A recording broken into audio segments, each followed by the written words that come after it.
Today I want to talk to you about the law of the bad apple. You can see where we're going on this law, can't you? It's law number 8 in teamwork. The law of the bad apple says, rotten attitudes ruin a team. Now, let me just stop here before I do any lecturing on this law and say to you that I know nobody in this studio is a bad apple. I mean, you're here. You wouldn't be here if you were a bad apple. And I also realize everybody that's watching this training teamwork video, you're not a bad apple. Of course not. You wouldn't be in the training if you were a bad apple. But let me ask you a question. You in the studio, you that watch the video, let me ask you a question. How many of you know someone that's a bad apple? How many of you are seated beside that person right now? Don't go there. Don't go there. Some of you ruined your whole day right there. Let's talk about this bad apple that basically, because of a bad attitude, ruins the whole team. I wrote a book in 1985 called The Winning Attitude, and in the top section of this law, I tried in that book to define an attitude, and let me just take you through it now. What is an attitude? It is the advanced man of our true selves. Its roots are inward, but its fruit is outward. It's our best friend or our worst enemy. It is more honest and more consistent than our words. It is an outward look based upon past experiences. It is the thing which draws people to us or repels them. And it is never content until it is expressed. It's the librarian of our past, it's the speaker of our present, and it's the prophet of our future. That's what an attitude is. It's an outward expression of an inward feeling. When I'm speaking in religious circles sometimes, I define attitude this way. I tell people, your attitude is the John the Baptist of your life. It goes before you saying, He is coming. He is coming. And isn't that true? Can't you spot a bad attitude before the person ever says anything? I mean, haven't you just seen people, and they're walking towards you maybe on the street, and you say, oh my goodness. Huh? Haven't you been on an elevator, somebody gets on the elevator, and you go, oh, thank God I'm not going home with them. Now, on the team, what I have found is you show me a bad apple. You show me a person has a bad attitude, and it will begin to spoil the rest of the team. In fact, just for fun, I brought with me today some real resume and cover letter excerpts taken from real resumes and cover letters printed in Fortune magazine. Okay? I mean, these are real resumes. These are real cover letters of people who want jobs. And you talk about bad apples. Listen to this. Here, I'll just read you a few of them.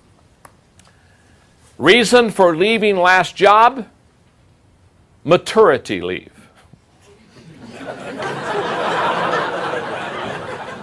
Don't you know some people you want to give them maturity leave?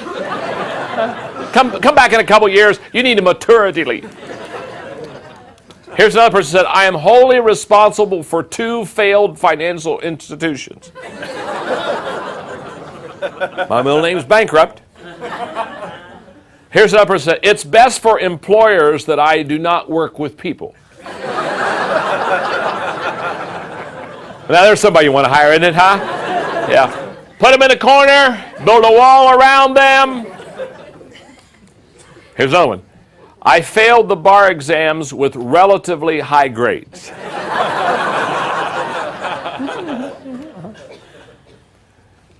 Here's another one.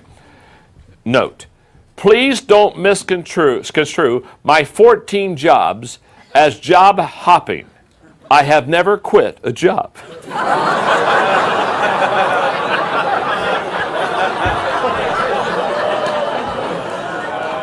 Oh, There's a bad apple. Whoa, I've never quit a job. Hello? Reason for leaving last job.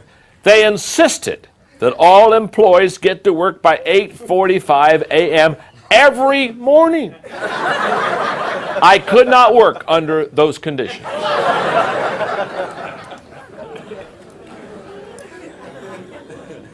I love this one. The company made me a scapegoat, just like my previous employers.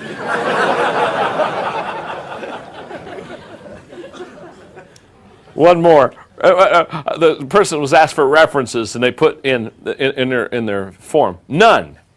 I've left a path of destruction behind me.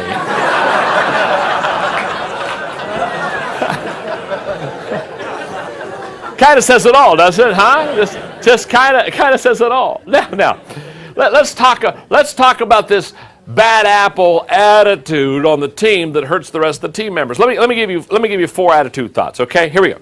Number 1, your attitude is a choice. Let's start there.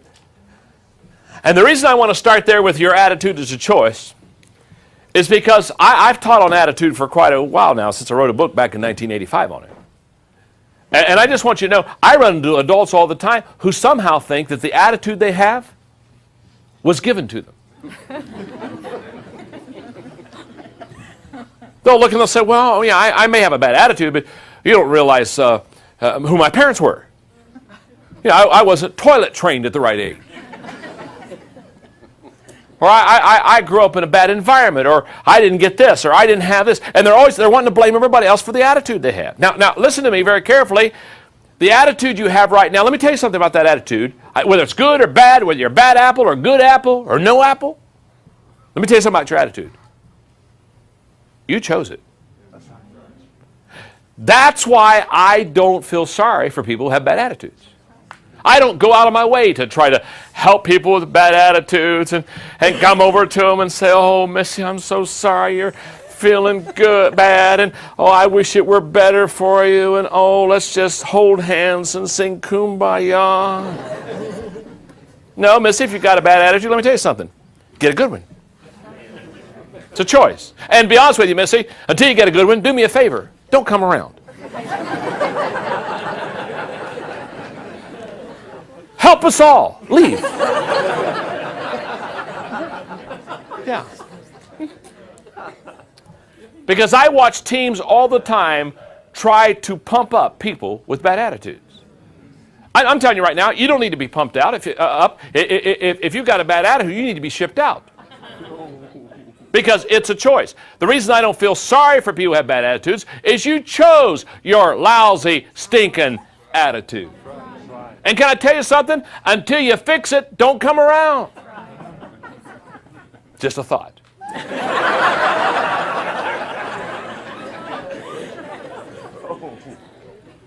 My wife, Margaret, and I, many, many years ago, were doing a conference. We had about 400 in the conference, husbands and wives, doing a little bit of stuff on marriage. And we were in a question and answer period. And I'll never forget this one lady. She raised up her hand and she looked at Margaret, addressing the question to Margaret. And she said to Margaret, she said, does John make you happy as your husband? Now, when she asked the question, do I make Margaret happy? I thought, oh, I'm so glad she asked that question because I happen to think I'm a good husband. So I was very excited for Margaret to answer her. Until she answered her. Because when Margaret was asked the question, does John make you happy? She looked right at this lady. I mean, I'm talking about, she didn't even hesitate. She didn't even think. She looked at her and she says, no, he doesn't make me happy. Now, get the picture. This is my conference.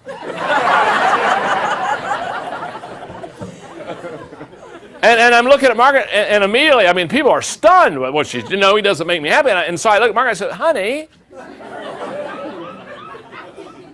I said, explain to them what you mean by that fact, that I don't make you happy. Have you ever asked somebody to explain something, and they did, and when they did, you wish you wouldn't have asked them to explain something?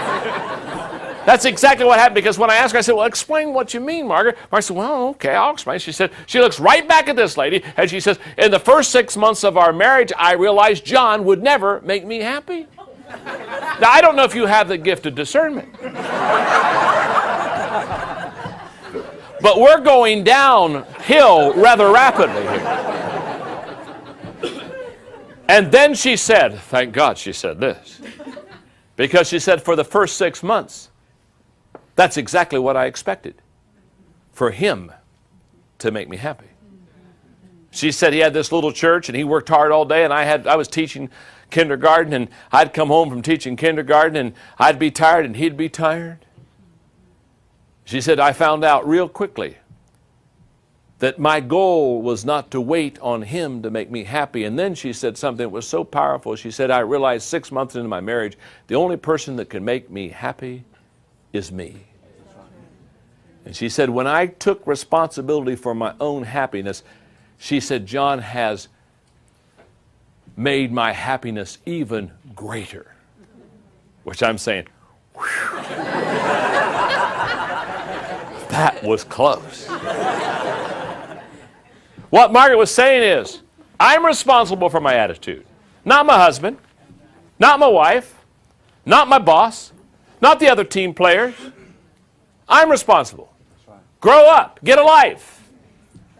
It's a choice. Every once in a while I run into people that say, they're kind of grubby and say, what happened to you? Well, I got out on the wrong side of the bed. I wish it were that easy. If it were, I'd send you home.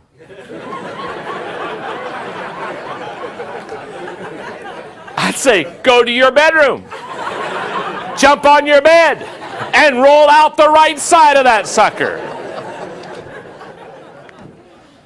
Your attitude is a choice. The second attitude thought is that an attitude compounds when exposed to others. It compounds. Attitudes never stay with a person who has it. They're contagious. They spread. They multiply. You can't stamp them out. Attitude thought number 3. Bad attitudes compound faster than good ones. Isn't that true? You work hard to get a good attitude going. Bad attitudes carry their own weight. Huh? You say, what in the world happened to the team? Bad attitude got out. Began to compound. And number 4, attitudes have the power to lift up or tear down a team. In fact, here's the way this works. Great abilities plus rotten attitudes equal a bad team. Great abilities plus bad attitudes equal an average team. Great abilities plus an average attitude equals a good team. Only great abilities plus good attitudes equal a great team. Many teams are not successful because of an attitude issue. Not an ability issue, not a fact that they can't do something. It's an attitude issue. For most teams, I would say to you, you're only an attitude away from success. Just an attitude. It's not, can we get somebody more skilled? Oftentimes it's not, can we find somebody with greater ability? To be honest with you, many times it's, can we just change an attitude? Let me tell you, because I love this story. It's one of my favorite stories, but it's a great attitude story. It's about a salesman who went to this barber who was always negative. Now, first of all, let me stop here for a moment. How many of you know somebody, they're just always negative? You with me? Okay. Just think for a moment. We won't dwell long here because this is depressing. Picture them in your mind right now. Think of the feeling it brings you. I mean, haven't you all had one of these Excedrin headache days where you wake up in the morning and you just know it's not going to be a good day, and haven't you just laid flat on your back and looked up at the ceiling and said, Dear God, help me not to see so-and-so today. And then your spouse walks in the room anyway. But anyway.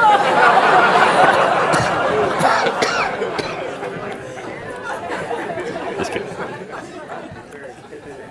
Here comes the salesman to this negative attitude barber that he's got.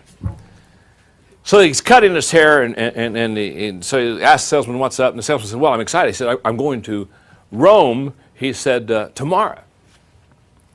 And the barber said, well, he said, what are you going to Rome for? He said, well, I've got this sales presentation in Rome I'm all excited about. And the barber quits cutting his hair and he says, look, he said, first of all, he said, you don't want to go to Rome. He said, have you ever flown overseas? It's a hassle. He says, first of all, he said, I'm here to tell you, you won't land on time. Planes are always late. He said, not only that, he said, the food's not good on the plane. He said, where are you going to stay when you're over in Rome? And the guy told him, and the barber said, oh, not that place. Oh, my goodness. He said, I was stationed in Rome for a while. He said, that's a horrible hotel. He said, of all the places you don't want to stay, that is the, oh. He said, you'll be lucky to get towels at that hotel. He said, what are you going to do? He said, well, I'm going to do a sales presentation. Oh, he said, you don't want to do a sales presentation. He said, Italians, they talk all day. They never make decisions. You don't want to do that. Well, obviously, the salesman's just getting discouraged with the barber. So he says something about the Pope under his breath, and the barber said, what'd you say about the Pope? Oh, he said, well, I was kind of hoping while I was over there to have an audience with the Pope. Well, now the barber, he's shutting everything down. He says, this is the dumbest thing I have ever heard. He said, popes don't see people like you. Popes see kings and popes see presidents. They said, the Pope is never going to see you. He said, this is the dumbest thing you've ever done. A month later, the salesman's back in the barber's chair. Barber says, how was your trip? Oh, the salesman said, greatest trip I've ever had. He said, you remember you told me that I shouldn't go over there? Well, yeah, I don't think you should go. He said, that plane was incredible. He said, we left JFK Airport just on time. He said, the food, best I've ever had. Slept like a baby. He said, the wheels of my plane landed, hit the runway exactly on time, perfect flight, great food, got in a taxi, went to that hotel you said I shouldn't stay at. He said, I was blown away. He said, when I got out of the taxi, there the people of the hotel were standing out in front of that hotel to greet me with towels in their hands. Said I had a balcony overlooking the Vatican. He said, it was the greatest place I've ever stayed in my life. Well, this is staggering the barber, who's not used to good news and can't handle good news. And he said, the greatest thing about the whole trip is I got to see the Pope. Now, the barber, he just stopped and everything. He's right in front of the guy. He said, what do you mean you got to see the Pope? He said, I've never met anybody that's seen the Pope. I've never talked to anybody that's seen the Pope. He said, I never thought you'd get to see the Pope. He said, that's for presidents and kings. He said, you mean you saw the Pope? Yeah, I saw the Pope. What did he say to you? He said, they brought me into this incredible room. It was ornate. I never saw so much art. I never saw so much gold in my life. He said there was a runner, a path towards the Pope clear at the other end of the room. And I looked way down there and I saw him standing there. And he said, it just humbled me. And he said, I just kind of bowed my head and I humbly walked across the room and head bowed. And I finally got to where he was and I fell at his feet and I kneeled there. And he put out his hand. And he says, my child, my child.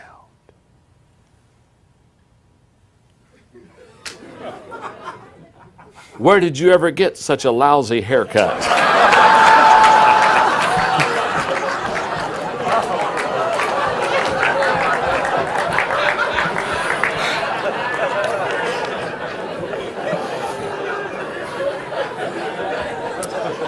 It says it all, doesn't it, huh?